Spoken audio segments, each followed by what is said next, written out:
Oke, Assalamualaikum warahmatullahi wabarakatuh. Selamat ketemu kembali di mata kuliah fotografi desain ya.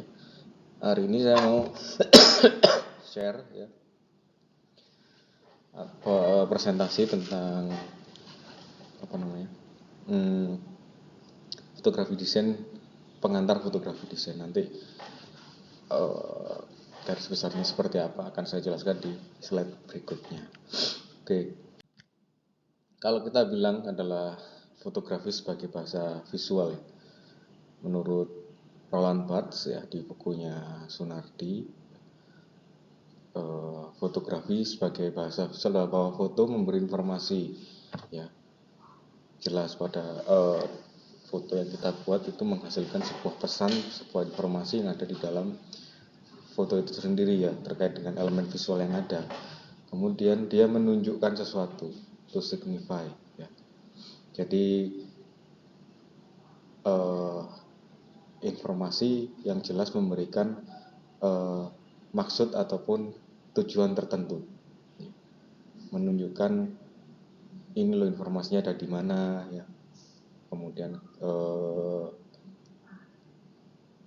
tujuan dibuat foto ini untuk apa ya, entah untuk memberi kesan indah ataupun menyentuh emosional ya, membuat rasa terharu, rasa emosi, rasa marah dan lain-lain. Kemudian melukiskan ya, to paint.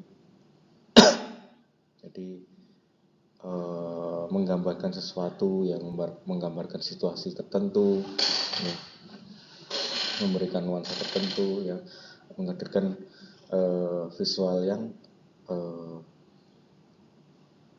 sesuai dengan apa yang ingin ditunjukkan ya di dalam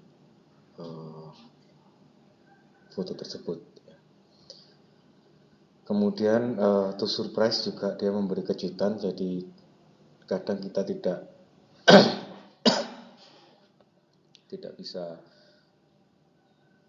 menyangka ya, misal kalau kita motret dengan lensa makro ya, lensa makro yang sebenarnya kita tidak mampu untuk melihat barang sekecil itu, tapi dengan menggunakan fotografi, menggunakan lensa makro kita bisa melihat hal sekecil itu dan ternyata menarik ya, mengejutkan untuk dilihat. Kemudian membangkitkan gairah.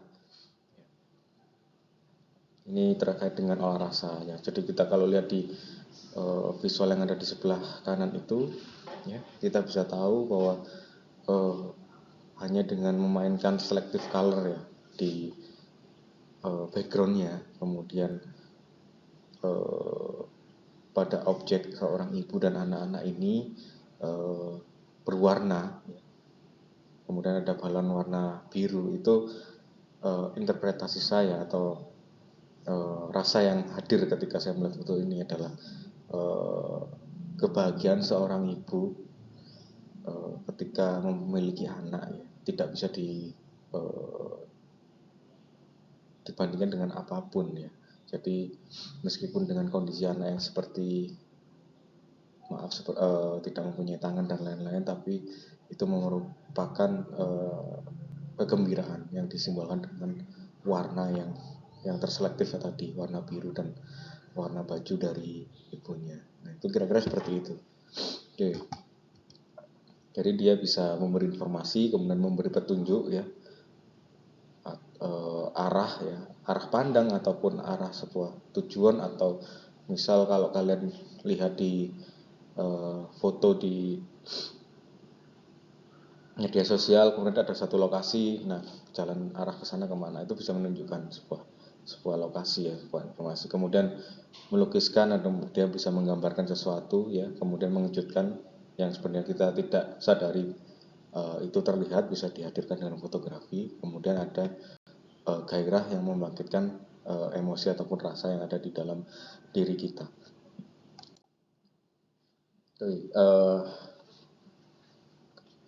Kemudian sifat fotografi adalah faktual, nyata, dan menjadi hal yang dapat dipercaya oleh khalayak. Nah, ini sampai saat ini pun masih relate ya.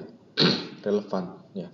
Jadi di mana fotografi jurnalistik adalah sebuah foto yang memiliki kemampuan tinggi untuk mempresentasikan objek secara detail, secara perspektif dan terkesan realistis ya. Jadi ya itu adalah kopian nyata dari apa yang kita foto, kejadian yang sebenarnya adalah kejadian nyata yang kita kebakukan dengan fotografi. Namun di dalam fotografi pun kita memiliki keterbatasan, yaitu keterbatasan framing eh, fotografi ya. Jadi kita bisa lihat ada perspektif yang terbatas. Nah itu juga kadang kita bisa memainkan itu, artinya kita bisa memanipulatif suatu informasi atau suatu petunjuk dengan sudut angle tertentu sehingga menyebabkan kesalahan cara pandang atau cara pandang yang berbeda. Nah itu kira-kira kalian bisa mengerti ya untuk hal ini, keterbatasan framing. Misal kalau kita lihat atau kalau kita memotret foto pantai gitu ya, sebenarnya pantainya itu nggak bersih-bersih amat, tapi dengan framing yang kalian buat ternyata pantai itu terlihat bersih dan nyaman, padahal di sebelah kanan kiri banyak sampah dan lain-lain ya. Kira-kira seperti itu keterbatasannya untuk framing. Kemudian peran gambar dipandang sebagai bahasa visual sebagaimana karya fotografi yang tidak hanya sebagai alat dokumentasi. Nah, tetapi juga dimulai dimanfaatkan untuk kepentingan komunikasi visual berpromosi. Jadi selain fotografi sifatnya faktual dan nyata dan yang dapat dipercaya ya sebagai dokumentasi tadi, sifatnya sebagai laporan, sebagai jurnalistik ya. Tapi fotografi juga bisa dipakai untuk alat kepentingan komunikasi visual, artinya sebagai bahasa visual. Jadi ini yang akan dimanfaatkan oleh kita saat kita akan membuat sebuah iklan ya, iklan dari entah itu iklan dari masyarakat, iklan produk dan jasa dan lain-lain. Jadi sangat memungkinkan ya fotografi sebagai bahasa visual karena salah satu sifatnya adalah faktual dan nyata sehingga membuat orang akan secara tidak sadar akan terpengaruh bahwa apa yang kita promosikan adalah hal yang nyata dan faktual dan bisa dipercaya. Oke, kemudian melalui fotografi iklan berusaha untuk menampilkan bentuk-bentuk atau perwujudan visual yang dapat menarik perhatian. Kemudian menjalin kontak dengan pengamat dan khalayak sasaran. Nah, artinya selain menjadi bahasa visual ya, artinya mengkomunikasikan suatu pesan ataupun informasi ataupun menunjukkan keunggulan produk misalnya. Nah, perwujudan visualnya itu dapat menarik perhatian dan menjalin kontak. Ini maksudnya dengan cara 3 aspek ya. Fotografi sebagai bentuk representatif atau duplikat dari suatu realitas ya, artinya ya yang difoto botol kemudian berwarna biru dengan efek air, maka ya seperti itulah produknya secara visual. Jadi membuat orang tertarik ya, ternyata dari desain botol dan suasana yang dibangun dari foto tersebut menghasilkan kesan segar dan lain-lain. Kemudian fotografi sebagai sebuah fakta ya, artinya seperti itu, botol ukurannya sebesar itu, kemudian tutupnya yang berwarna krom yang mengkilat ya, kemudian ada logo, ada brandnya, kemudian berwarna putih, kemudian isinya 200 ml dan lain-lain. Itu adalah sebuah fakta yang menghasilkan kepercayaan kepada khalayak sasaran atau pengamatnya. Kemudian jika dipakai dengan artis ataupun sosok figur yang cantik, yang menarik, kemudian diilustrasikan rasa kebahagiaan ketika memakai produk tersebut, maka khalayak sasaran pun juga akan mempercayai itu sebagai fakta bahwa ketika memakai produk tersebut akan muncul rasa-rasa bahagia dan menyenangkan, kira-kira seperti itu. Kemudian fotografi sebagai kerangka pendorong dalam penjualan atau pemasaran dalam periklanan. Jadi dia fotografi itu bisa digunakan sebagai media dalam periklanan ya, sehingga membuat tadi ketika khalayak sasarannya sudah percaya, kemudian mengetahui sebuah produk bahwa oh produk ini adalah untuk ABCD, kemudian ukurannya seperti ini, kemudian nuansa ataupun efek ketika kita memakai produk ini akan menghasilkan suasana yang bahagia dan menyenangkan, yang akhirnya akan mendorong penjualan dan pemasarannya. Artinya pada tahap call to action-nya ya, membuat khalayak sasaran tadi minimal dia menjadi top of mind, menjadi ketika dia ingat sebuah produk parfum ya dia akan ingat produk artistik, atau juga ketika ingat lipstick yang islami dia akan ingat produk yang dipakai oleh siapa ini ya, saya lupa artis tersebut. Kira-kira seperti itu. Artinya secara tidak langsung, meskipun tidak terjadi pembelian, tapi setidaknya dia menjadi top of mind kepada khalayak sasarannya ya. Pasti nanti kedepannya akan juga menjadi akhir sebuah pembelian, pemakaian produk. Oke. Kemudian fotografi mempunyai kesempatan untuk menangkap momen kehidupan yang kadang terlewati dari pengamatan manusia. Ya, dari kemampuan fasilitas yang tersedia, fotografi banyak dimanfaatkan sebagai keperluan komunikasi visual, baik yang menyangkut tujuan untuk meyakinkan suatu fakta maupun untuk menimbulkan suasana kejiwaan tertentu kepada pengamatnya. Nah, seperti yang diilustrasikan di gambar sebelah kanan ya, kalau kita melihat jalur bintang atau pergerakan bintang di malam hari secara mata telanjang, kita tidak mampu ya. Kita tidak mampu melihat itu. Jadi fotografi bisa menghadirkan hal tersebut yang sebenarnya kita tidak secara momen kehidupan yang ada di manusia itu terlewati ya. Artinya kita di dalam fotografi kita bisa merekam jejak bintang tadi dengan cara slow speed shutter ya. Jadi kita bisa merekam jejak bintang tersebut. Ya ini kan orang tertarik ya, menarik ya. Oh, ternyata bintang itu memang berputar, atau bumi itu memang berputar. Contoh lagi masalah ekspresi, dari model ekspresi manusia ya.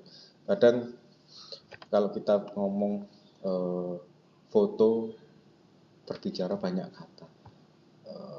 Kita melihat potret satu manusia gitu kan, satu sosok yang sebenarnya kalau kita berhadapan dengan beliau kita tidak menemukan apapun ya, ketika berpapasan langsung atau ngobrol langsung. Tapi ketika kita memotret atau dengan mengcapture wajah orang tersebut ya, dengan momen yang pas atau kepekaan kita dalam melihat objek, itu akan secara emosional akan terlihat ekspresi yang menceritakan banyak hal. Artinya apa yang dia pikirkan, apa yang dia tuju atau dia impikan ya, kita akan bisa mengetahui itu, yang sebenarnya sangat terlewat oleh pengamatan manusia. Misal kalau di fotografi iklan stop action ya, yang membekukan cipratan air. Kalau di dunia nyata kan kita hampir nggak bisa ya melihat pembekuan itu ya. Tapi ketika kita membuat sebuah foto iklan, kemudian ada efek splash air atau cipratan air, kemudian kita bekukan di dalam foto itu dengan diiringi produk, itu juga akan menjadi sesuatu yang menarik atau bisa menimbulkan suasana kejiwaan yang tertentu kepada pengamatnya. Oke, jadi secara visualnya lebih atraktif ya. Kemudian fotografi dan desain komunikasi visual. Jadi fotografi sebagai karya visual yang merupakan bentuk komunikasi visual dan menjadi elemen penting dalam perancangan desain komunikasi visual di kafe. Nah, ini kedudukan fotografi sebagai salah satu elemen penting yang dijadikan sebagai perancangan di desain komunikasi visual. Yang pertama adalah fotografi desain yang dirancang untuk mewujudkan gambar melalui bantuan cahaya dengan aparatur kamera berdasarkan konsep yang jelas untuk kepentingan komunikasi visual tertentu. Seperti yang kita lihat bahwa meskipun dengan menghadirkan editing, kemudian dengan konsep yang jelas ya, iklan apa ini? Iklan hand sanitizer kalau nggak salah ya. Jadi membuat gunting yang kalau kita sebut ya rock paper scissor ya, atau gunting batu kertas ya. Gunting kalah dengan batu ya. Jadi ketika di konsep seperti ini, jadi yang gunting digambarkan oleh kuman ya, menginterpretasikan kuman dengan gambar-gambar kuman, kemudian yang kepalan tangan yang sudah memakai produk tersebut. Nah, ini akan menghadirkan sebuah persepsi yang menarik dengan gambar yang menarik juga ya, menghasilkan gambar yang membuat orang berpikir dan oh iya ya, unik nih, menarik perhatian.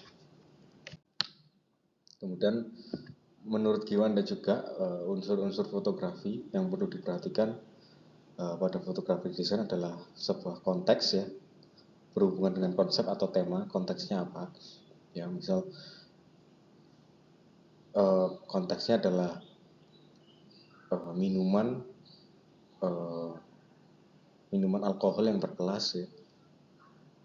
Kemudian kontennya adalah fotografer harus bisa menampilkan kesan yang ada pada isi foto tersebut. Jadi kesesuaian tema, konteks, konsep ataupun temanya. Jadi misal temanya adalah produk minuman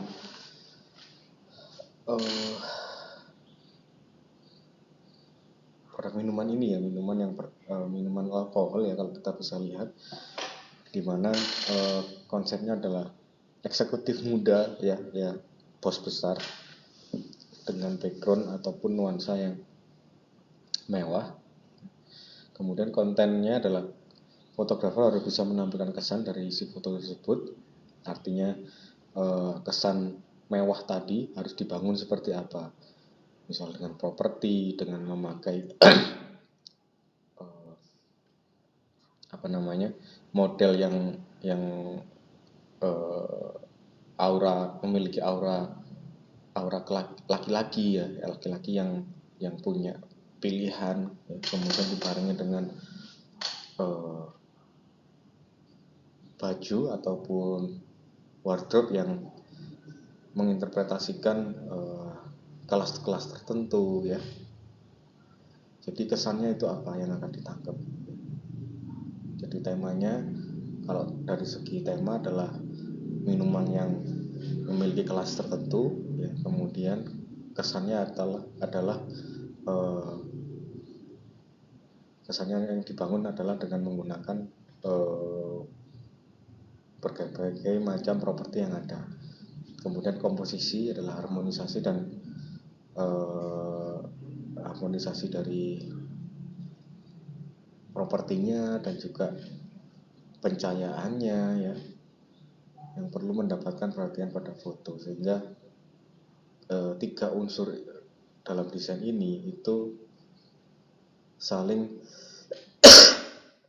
memiliki persuasif dan meyakinkan satu sama lain. Artinya fotografer harus mampu memahami konsep atau tema yang sudah diberikan atau yang sudah di-briefkan, disepakati, kemudian kesan seperti apa yang mau dihasilkan ya, kesan mewah, kesan elegan ya. Kemudian dari situ kita harus bisa mengkomposisikan atau mengharmonisasikan elemen-elemen visual yang ada di dalam foto sehingga terwujud satu foto yang memiliki kesan persuasif dan meyakinkan bahwa memang produk ini adalah produk yang eksklusif.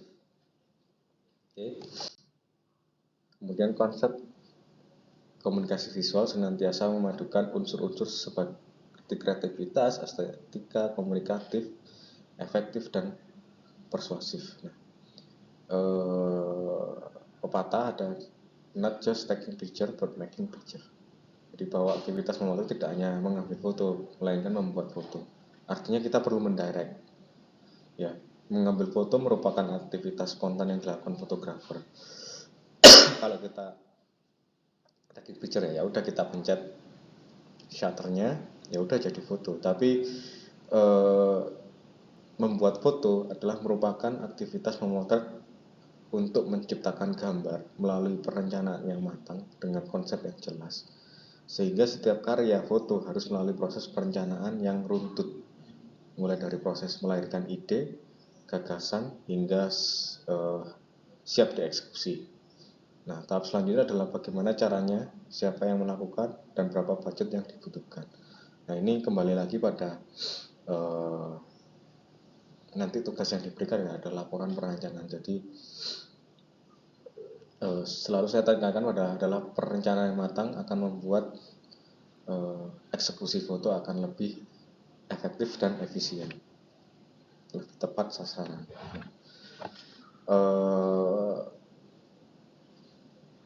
Kemudian pembagian job desk pun juga diperlukan. Ketika membuat suatu foto yang produksinya lumayan besar, maka ada beberapa divisi-divisi yang akan melakukan pekerjaan tertentu. Oke. Next. Oke, dalam proses penciptaannya, fotografi desain itu diperkenankan memanipulasi objek dengan menggunakan keragaman penguasaan teknik dalam meramu berbagai macam komponen di dalamnya. Nah, bahkan manipulasi keadaan yang membuat di luar logika dari sebuah kenyataan pun dimungkinkan, asal sesuai dengan konsep misi pesan yang disampaikan ya. Seperti yang kita tahu di foto ilustrasi itu seorang yang sedang meminum minuman jeruk ya, kemudian dia bisa berfantasi ataupun merasakan kesegaran dari minuman tersebut dengan nuansa-nuansa alam, kemudian buah-buahan yang ada di dalam botol tersebutnya, seolah-olah ketika kita minum minuman tersebut itu kita merasakan sensasi seperti yang ada di foto. Nah, ini disahkan saja di dalam fotografi desain untuk editing ya, asalkan masih dalam sesuai dengan konsep dan misi pesan yang disampaikan, jangan sampai keluar, karena beberapa kasus pun agak kurang relate dan nggak masuk akal, artinya tidak sesuai dengan iklan yang disampaikan. Oke. Fotografi desain masih dianggap efektif apabila melibatkan dan mempertahankan perhatian pemirsanya serta memunculkan respon. Ya. Dari keseluruhan gambar ataupun dari foto yang kita buat sampai pada tahap editing pun dianggap efektif ketika memunculkan perhatian pemirsa, artinya viewer ataupun pemirsa yang melihat foto ini itu ingat bahwa kalau iklan Adidas yang warna merah itu seperti ini, atau memunculkan respon, wah ternyata sepatu dari produk Adidas ini ya, dia memiliki sole yang bagus ya, sesuai desain untuk membasket, atau juga pada tagline-nya bahwa ringan, bisa lompat lebih tinggi ya, seperti itu. Jadi kalau fotografi desain dianggap efektif apabila sudah melibatkan pemirsanya, jadi menarik perhatian pemirsanya dan juga memunculkan respon. Nah, sama seperti ini ya, kalau foto yang menarik, foto lucu ini ya. Kalau saya sih kejadiannya juga unik ya. Jadi sesuatu yang ini kan sebenarnya sebuah pengumuman ya. Pengumuman artinya pengumuman bahwa pernyataan putus hubungan sebuah keluarga kemudian diiklankan di koran. Nah, foto ini menjadi menarik karena jarang terjadi bahwa pemutusan keluarga itu memang ada. Jadi ini akan menjadi menarik perhatian, kemudian menjadi viral dan menjadi perhatian di masyarakat.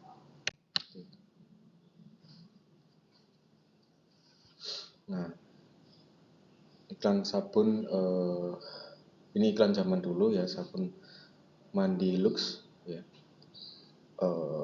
Dia memunculkan teks-teks yang sesuai dengan bahasa yang ada di waktu itu ya. Kemudian kalau kita sadari sebenarnya agak susah juga membuat foto ini ya. Kan zaman dulu kalau zaman dulu masih shutter speed itu masih rendah, jadi model itu harus berhenti atau memfreeze dirinya sendiri agar fotonya terlihat tajam ya. Kemudian ada teks yang mengikuti ya, yang sesuai dengan budaya yang ada, dengan pakaian properti pun juga menyesuaikan yang ada di Indonesia pada waktu itu. Kalau kita lihat di beberapa foto ini juga kita bisa memperhatikan ya, pada zaman dulu itu ekspresinya agak kaku karena memang dia secara teknis fotografinya dia model itu harus membeku ya, harus mematung, menahan ekspresinya, kemudian difoto biar menjadi lebih tajam ya. Ini ada video bagaimana salah satu proses produksi sebuah fotografi ya, yang jadi dia tidak hanya motret dulu baru diedit, tapi dia mempertimbangkan tata letak teksnya terhadap fotonya apakah sudah sesuai atau tidak. Nanti akan saya munculkan di si Pejar ya, kalian bisa nonton. Jadi kita bisa melihat bagaimana seorang fotografer ini itu tidak hanya mengandalkan nanti diedit, tapi dia berusaha mencari pasnya pose dengan mandatori teks yang sudah ditentukan oleh majalah tersebut. Jadi dia menyesuaikan dulu baru dianggap selesai, tidak memotret dulu kemudian teksnya mengikuti. Jadi benar-benar direncanakan dari komposisi teksnya ya, tagline-nya, kemudian pada modelnya. Nanti kalian bisa lihat ya. Nah, ini sama ya, pemotretan dengan menggunakan elemen yang menarik ya, big head ini, topi yang besar kemudian memunculkan efek seperti itu. Nanti kalian bisa lihat. Terus kemudian ini karya Eni Lubavitch ya, ini karya fotografer fashion. Nanti kalian lihat ya di video behind-nya bagaimana. Oke. Saya kira itu dulu untuk presentasi hari ini ya. Assalamualaikum warahmatullahi wabarakatuh. Selamat bertemu kembali.